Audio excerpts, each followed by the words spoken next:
Hello दोस्तों, इस कहानी को पूरा ज़रूर सुने। इस कहानी से आपको बहुत कुछ सीखने को मिलेगा। आज की हमारी कहानी है सास और बहू की मज़ेदार कहानी। कुछ रिश्ते बहुत मीठे होते हैं, बस बातें कड़वी होती हैं। बहू कहाँ मर गई? अंदर से आवाज़, जिंदा हूँ माँ जी। तो फिर मेरी चाय क्यों अभी तक नहीं आई? कब से पूजा करके बैठी हूँ, ला रही हूँ माँ जी। बहू चाय के साथ भजिया भी ले आई। सास ने कहा, तेल का खिलाकर क्या मारोगी? बहू ने कहा, ठीक है माँ जी, ले जाती हूँ। सास ने कहा, रहने दे, अब बना दिया है तो खा लेती हूँ। सास ने भजिया उठाई और कहा, कितनी गंदी भजिया बनाई है तुमने। बहू, माँ जी मुझे कपड़े धोने हैं, मैं जाती हूँ। बहू दरवाजे के पास छिपकर खड़ी हो गई। सास भजिया पर टूट पड़ी और पूरी भजिया ख़त्म कर दी। बहू मुस्कुराई और काम पर लग गई। दोपहर के खाने का वक्त हुआ। सास ने फिर आवाज़ लगाई, कुछ खाने को मिलेगा? बहू ने आवाज़ नहीं दी। सास फिर चिल्लाई, भूखे मारोगी क्या? बहू आई सामने, खिचड़ी रख दी। सास गुस्से से, ये क्या है? मुझे इसे नहीं खाना, इसे ले जाओ। बहू ने कहा, आपको डॉक्टर ने दिन में खिचड़ी खाने को कहा है, खाना तो पड़ेगा ही। सास मुंह बनाते हुए, हाँ तू मेरी माँ बन जा। बहू फिर मुस्कुराई और चली गई। आज इनके घर पूजा थी। बहू सुबह 4 बजे से उठ गई। पहले स्नान किया, फिर फूल लाई, माला बनाई, रसोई साफ की, पकवान और भोजन बनाया। सुबह के 9 बज गए। अब सास भी उठ चुकी थी। बहू अब पंडित जी के साथ भगवान के वस्त्र तैयार कर रही थी। आज ऑफिस की छुट्टी भी थी। उनके पति भी घर पर थे।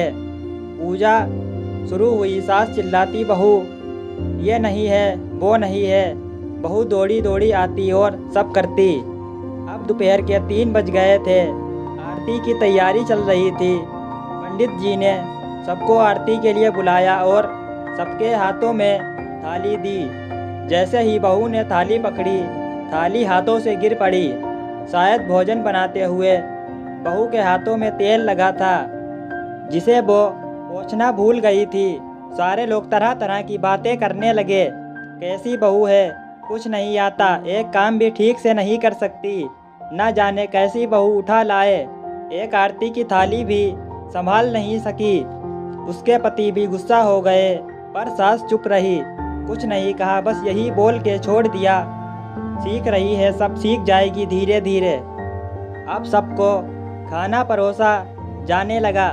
बहू दौड़ दौड़ के खाना देती, फिर पानी लाती। करीब 70-80 लोग हो गए थे। इधर 2 नौकर और बहू अकेली। फिर विवाह सारा काम बहुत ही अच्छे तरीके से करती। अब उसकी सास और कुछ आस पड़ोस के लोग खाने पर बैठे। बहू ने खाना परोसना शुरू किया। सबको खाना दे दिया गया। जैसे ही पहला निवाला सास ने खाया, तुमने नमक ठीक नहीं डाला क्या? एक काम ठीक से नहीं करती, पता नहीं मेरे बाद कैसे ये घर संभालेगी। आस पड़ोस वालों को तो जानते ही हो ना साहब, वो बस बहाना ढूंढते हैं नुक्स निकालने का। फिर वो सब शुरू हो गए, ऐसा खाना है, ऐसी बहू है, ये वो वगैरह वगैरह। दिन का खाना हो चुका था। अब बहू बर्तन साफ करने नौकरों के साथ लग गई। रात में जगराता का कार्यक्रम रखा गया था। बहू ने भी 1-2 गीत गाने के लिए स्टेज पर चढ़ी। सास जोर से चिल्लाई, मेरी नाक मत कटा देना, गाना नहीं आता तो मत गा, वापस आ जा। बहू मुस्कुराई और गाने लगी। सबने उसके गाने की तारीफ की, पर सास मुंह फुलाते हुए बोली, इससे अच्छा तो मैं गाती थी जवानी में, तुझे तो कुछ भी नहीं आता। बहू मुस्कुराई और चली गई। अब रात का खाना खिलाया जा रहा था। उसके पति के ऑफिस के दोस्त साइड में ही ड्रिंक करने लगे। उसका पति चिल्लाता, थोड़ा बर्फ लाओ, तो सास चिल्लाती, यहाँ दाल नहीं है। फिर चिल्लाता, कोल्ड ड्रिंक नहीं है, पापड़ ले आओ। इधर उधर। आखिरी में उसके पति की शराब गिर पड़ी उसके एक दोस्त पर और बोतल टूट गई। पति गुस्से में दो झापड़ अपनी पत्नी को लगाते हुए कहता है, जाहिल कहीं की, देख कर नहीं कर सकती, तुझे इतना भी काम नहीं आता। सारे लोग देखने लगे। उसकी पत्नी रोते हुए कमरे की तरफ दौड़ी। फिर उसके दोस्तों ने कहा, क्या यार, मूड खराब कर दिया, यहाँ नहीं बुलाया होता, हम कहीं और पार्टी कर लेते। दोस्तों, इस कहानी का पार्ट 2 बहुत जल्द आएगा। ऐसी ही कहानी सुनने के लिए हमारे चैनल को सब्सक्राइब और इस वीडियो को लाइक ज़रूर करें। चलिए मिलते हैं अगली एक और न्यू कहानी में।